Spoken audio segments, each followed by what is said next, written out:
Hello everyone and welcome back to this channel, and today we are paying and requesting for money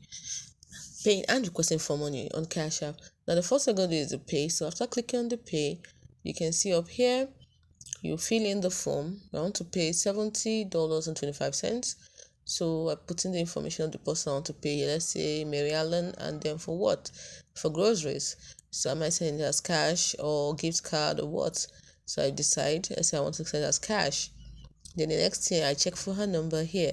These are among those that are suggested from my contacts or people I've been transferring to before, so or paying. So I choose, let's say she's the first person right here, and that is Mary Allen. So I click on Mary Allen, and then sometimes it as cash. Don't forget for groceries, and then I click on send up here at the top right corner.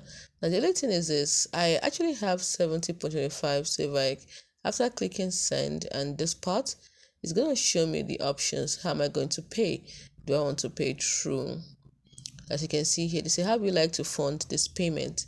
Now, I can't choose my cash balance because you can see I only have $30. So there are two ways you can do it. You can pay through the bank. I'm using Capital One Bank. So I can click on this to pay through the bank. The money will be withdrawn from my bank, or I can send it from the bank to my Cash App balance.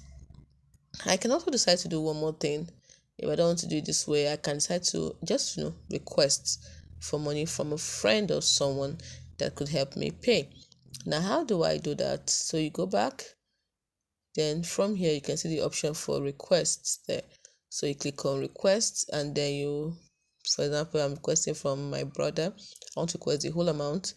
So I'll put in his name, let's say Daniel T. After putting in his name, what am I requesting for groceries? This is portion of it. Then I tap on send.